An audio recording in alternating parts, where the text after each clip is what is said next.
Et donc nous reprenons les travaux avec Julie Chenel qui va nous présenter donc les influences fluviotidales dans l'estuaire de la Gironde, si je ne me trompe pas.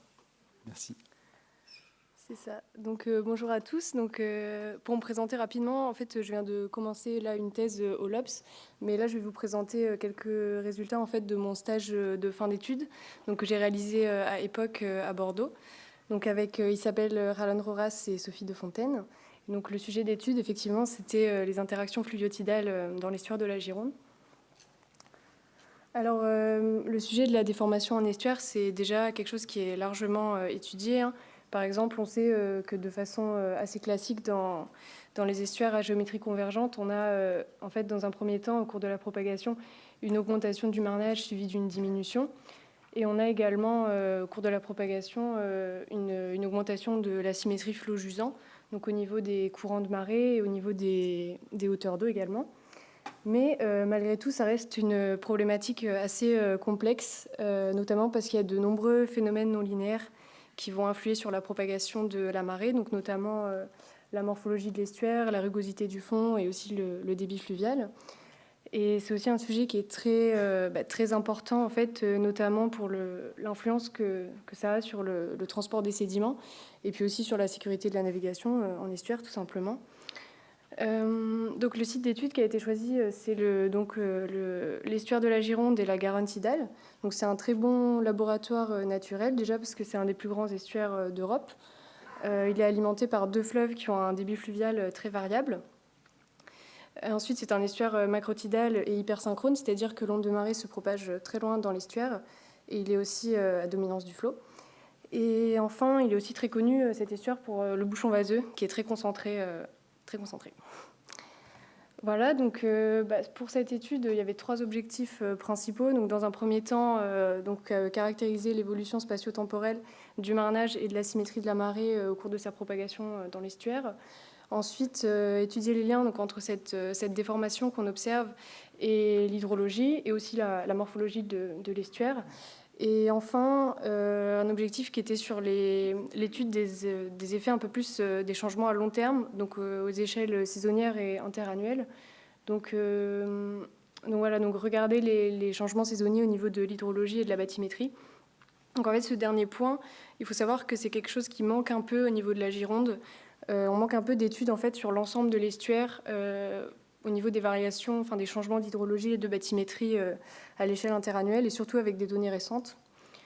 Voilà, donc pour ce qui est des données que j'ai utilisées, donc principalement des données de hauteur d'eau, donc avec 10 marégraphes, donc entre Port-Bloc à l'embouchure et Langon à 140 km de l'embouchure, dans la Garonne. Et donc la plage de temps, c'était janvier 2017, avril 2022. Et j'ai utilisé également des données de débit fluvial, de bathymétrie et de turbidité. Alors, donc maintenant, pour remplir déjà le premier objectif, il a fallu calculer le marnage et la symétrie. Donc pour le marnage, c'est relativement facile à calculer. Et moi, une grandeur que j'ai utilisée aussi, c'est le facteur d'amplification, donc le rapport du marnage sur le marnage à l'embouchure. Et maintenant, pour la symétrie, Yannick en a parlé, il y a différentes façons de caractériser la symétrie. Et donc généralement, ce qui est fait, c'est en fait de façon harmonique. On regarde les liens entre les composantes astronomiques de marée et leurs harmoniques qui sont générées en fait par les phénomènes non linéaires en estuaire. Donc là, pour cette étude, on a utilisé la caractérisation de Friedrich et Aubrey, donc qui s'intéresse à l'onde M2 et à sa première harmonique qui est l'onde M4.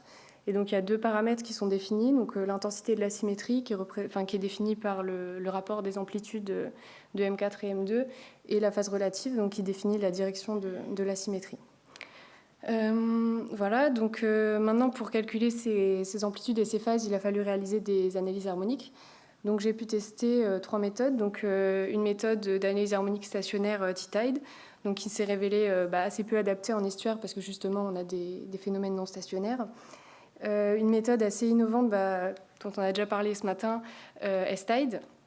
Donc là, en testant cette méthode, j'ai pu me rendre compte que les résultats étaient quand même assez dépendants du choix des paramètres. Donc il faut faire assez attention, c'est pas si évident à utiliser.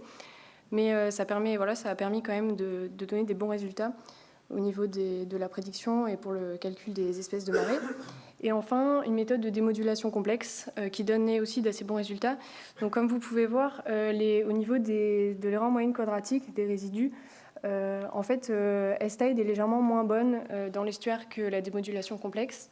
Mais il y avait un problème avec cette méthode, c'est que ça gérait assez mal en fait, les périodes sans données. La prédiction au niveau des périodes où on n'avait pas de données, c'était complètement aberrant, donc il fallait supprimer en fait, une bonne partie de la prédiction.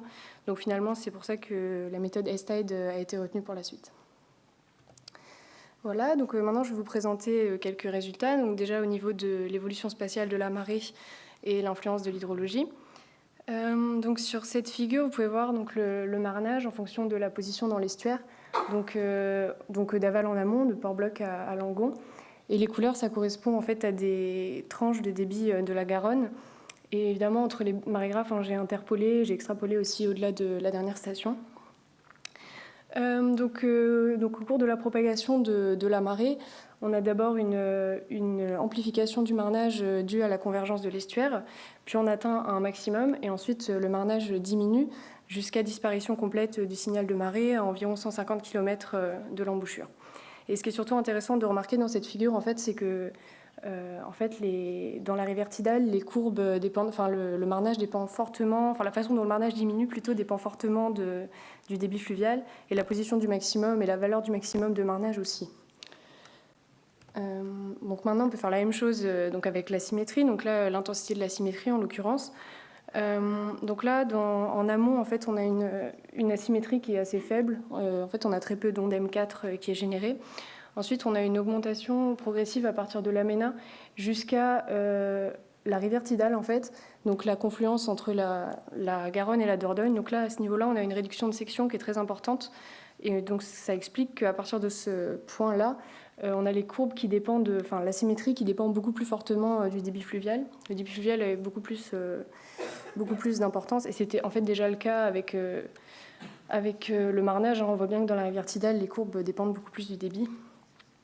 Et ce qui est intéressant de remarquer aussi sur cette figure, c'est que dans la rivière Tidal, la croissance de l'asymétrie semble être favorisée par le débit fluvial, en tout cas jusqu'à un certain point, puisque là, par exemple, pour la courbe qui a le plus fort débit, en fait, au bout d'un moment, les effets cumulés de la friction du fond et du débit fluvial font que l'amplitude de l'onde M4 va commencer à diminuer, et donc l'asymétrie va aussi diminuer.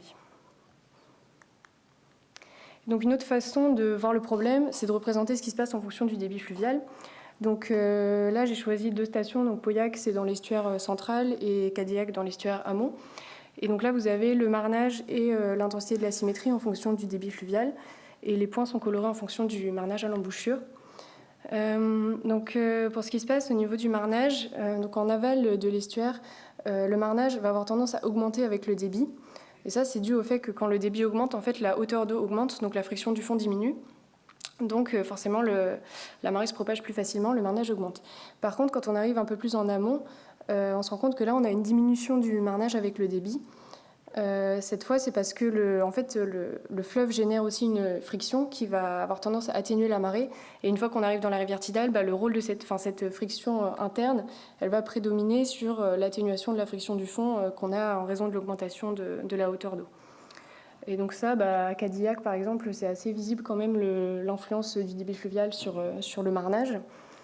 Et maintenant, pour ce qui est de la symétrie, en aval, elle est très peu dépendante du débit fluvial, encore une fois.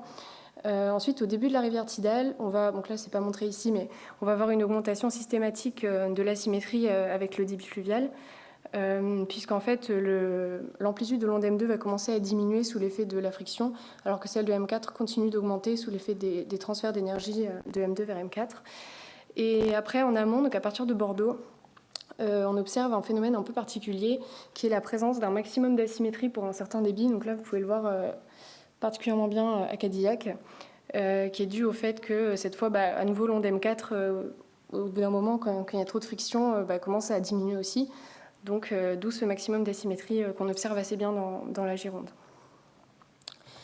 Voilà, donc je vais passer à la seconde partie des résultats, donc sur les changements un peu plus à long terme. Donc je me suis d'abord intéressée aux variations interannuelles de l'hydrologie. Donc sur notre période d'études, on a une année qui est assez sèche, 2017, une année qui est beaucoup plus humide, 2018, et 3 années intermédiaires. Donc pour simplifier les choses, là j'ai considéré que 2017-2018 pour cette présentation. Donc sur ces graphiques, donc vous avez le facteur d'amplification du marnage et la direction de la symétrie en fonction du marnage à l'embouchure en 2017 et en 2018, et pour un débit fluvial faible, pour ne pas avoir l'influence directe du débit. Donc au niveau de la déformation, de l'asymétrie, a priori on peut faire l'hypothèse qu'elle est assez peu influencée en fait, par les changements d'hydrologie à l'échelle interannuelle. Les deux courbes, les deux nuages de points sont pas très différents. Par contre, au niveau du marnage, là, on a une vraie différence. Donc ça peut nous conduire à faire l'hypothèse qu'en fait l'amplification de la marée est plus importante en année sèche qu'en année humide. Et cette hypothèse, elle est assez raisonnable parce qu'en fait, on sait que dans la région de Bordeaux, on a un passage du bouchon vaseux.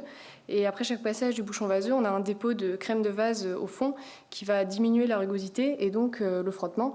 Et donc le marnage va être plus important. Quand on est en année humide, un débit fluvial fort va pouvoir permettre d'évacuer un peu cette vase vers l'aval et donc de faire réaugmenter la friction et diminuer l'amplification. Par contre, en année sèche, la vase peut se maintenir au fond et donc l'amplification reste forte. Donc ça, c'était au niveau interannuel. Maintenant, on peut regarder d'un peu plus près au niveau saisonnier, puisque le bouchon vaseux, c'est un phénomène saisonnier. Donc là, c'est à peu près la même chose, mais cette fois, les points bleus, ça correspond à ce qui se passe dans les 2 mois qui précèdent le bouchon vaseux, et les points rouges, c'est dans les 2 mois qui suivent. Et là, c'est pour un débit fluvial entre 400 et 700 mètres cubes par seconde. Donc pour 2017, on voit qu'on a assez peu de différence assez peu de différence au niveau de l'amplification du marnage avant et après. En fait, c'est dû au fait que le facteur d'amplification avant le passage du bouchon vaseux, il est déjà très fort. Et on sait qu'en 2017, on a eu assez peu de précipitations. L'automne et l'hiver ont été secs. Donc on peut supposer que la vase n'a pas pu être chassée, ce qui explique que l'amplification reste forte. Et donc après le passage du nouveau bouchon vaseux, finalement, on a assez peu d'écart. Par contre, en 2018, c'est différent. Là, le facteur d'amplification, avant le passage du bouchon vaseux, il est beaucoup plus faible qu'en 2017. Et cette fois, on sait qu'en 2018, les précipitations ont été très importantes. Donc on peut raisonnablement supposer que la vase a pu être chassée vers l'aval, ce qui explique cette diminution de l'amplification. Et par contre, au passage du nouveau bouchon vaseux, une augmentation assez conséquente de l'amplification. Donc quand même, juste avant de conclure sur cette influence de la rugosité à l'échelle saisonnière, il a fallu vérifier que les changements qu'on observe ne sont pas dus à d'autres causes, par exemple des changements bathymétriques, parce qu'on sait que c'est assez important quand même à Bordeaux au niveau du dragage, etc. Donc là, j'ai réalisé des profils bathymétriques du chenal en fait, de la Gironde. Donc à chaque fois, il y a un profil avant le passage du bouchon vaseux et un profil après. Et donc en 2017, vous pouvez vous rendre compte qu'il y a une assez grosse différence au niveau de la bathymétrie. Ça a beaucoup bougé. Par contre, en 2018, beaucoup moins. Alors que pourtant, c'est en 2018 là, qu'on observe donc ce que je vous ai expliqué juste avant, ce fort changement au niveau de l'amplification du marnage après le passage du bouchon vaseux. Donc on peut raisonnablement faire l'hypothèse qu'en fait l'influence de la rugosité va être prédominante sur celle des changements bathymétriques au niveau de l'amplification du marnage. Voilà, donc pour conclure cette étude, donc ça a permis déjà de montrer que S-Tide permet un gain de prédiction considérable par rapport à l'analyse harmonique conventionnelle, en tout cas dans la Gironde, probablement dans la plupart des estuaires.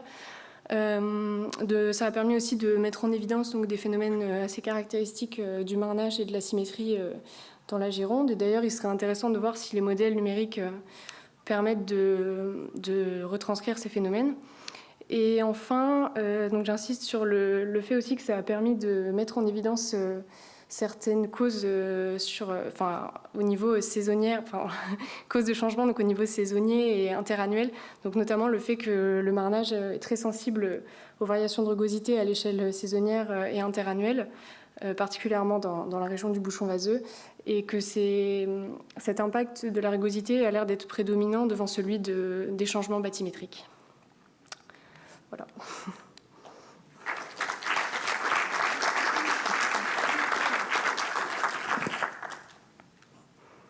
Merci, une présentation très riche qui suscitera certainement plein de questions. Qui se lance, voilà.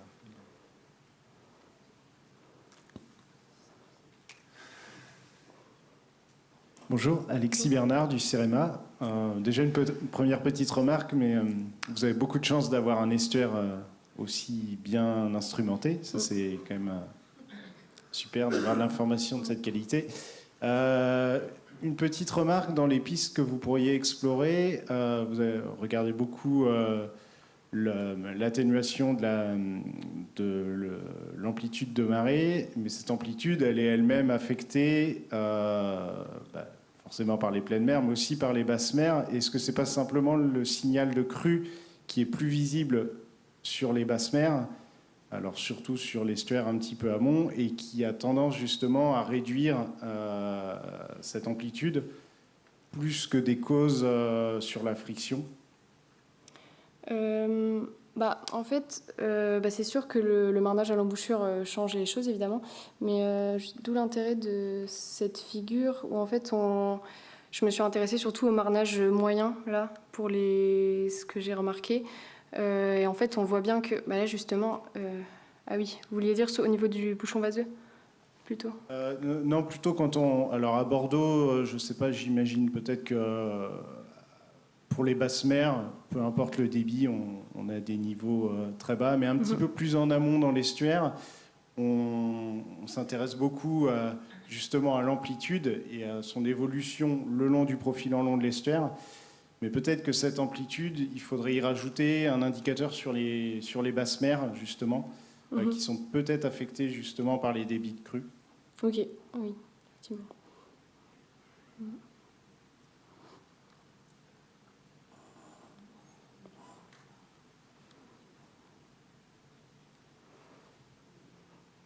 Ça marche. J'ai une question, moi, par rapport... Alors, peut-être que vous n'avez pas la réponse, hein, parce que c'est un peu trop tôt. Par rapport, justement, aux années les plus sèches et les plus humides, vu cet été, en fait, et la sécheresse qu'il y a eu, est-ce qu'il y a eu déjà des résultats par rapport à ça, la propagation de la marée, des changements, en fait, par rapport à la sécheresse de cette année, ou pas du tout? En fait, j'avoue que j'ai pas regardé les données de cet été parce que j'ai fini mon stage cet été, mais je pense que, j'imagine que ça sera assez proche de 2017 parce que je crois qu'au niveau du débit de la Garonne, on était assez proche, sûrement même inférieur à la fin de l'été. Donc j'imagine que ce sera quelque chose comme 2017, mais j'ai pas regardé.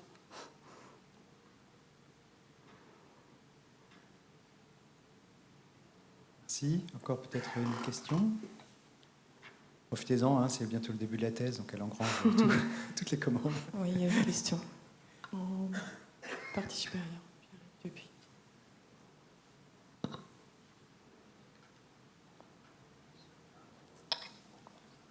Bonjour, Pierre Dupuis, Duchamp. J'ai vu là dans le dernier slide Margeste, ou Mageste, pardon. Mageste, oui. Surveillance de la qualité de l'eau de l'estuaire de la Gironde. Donc je me posais la question si effectivement il y avait des croisements ou une approche écosystémique un peu plus large dans vos... Bien sûr, vous êtes focalisé, c'est tout à fait nécessaire. Donc ça m'intéresserait de savoir pourquoi il y a cette référence-là. En fait, moi je l'ai mise parce que ce réseau-là, il surveille beaucoup de paramètres, donc notamment la turbidité, mais c'est vrai aussi des paramètres chimiques, biologiques, etc. Et moi, en fait, ça m'a servi, j'ai utilisé pour savoir les occurrences des passages du bouchon vaseux, en fait. Parce que du coup, on mesure la turbidité, et donc ça permet de savoir quand on a le début de l'épisode et la fin de l'épisode. Mais après, oui, c'est un réseau que je crois qui est pas mal utilisé par les chimistes et les biologistes aussi parce que ça mesure, je ne sais plus exactement combien de paramètres, mais un certain nombre de paramètres chimiques et biologiques pour la Gironde. Sur le chat, il y a Isabelle Jalon-Rojas qui... En fait, c'est pas tellement une question, c'est plus un complément d'information par rapport aux deux présentations différentes sur les analyses non stationnaires harmoniques avec Astide ou des modulations complexes qui considèrent la variabilité subtitale, exemple induite par le débit, sur les harmoniques de marée, et que la variabilité saisonnière des harmoniques peut donc être analysée en lien avec le débit fluvial. Voilà, c'était pour transmettre cette information.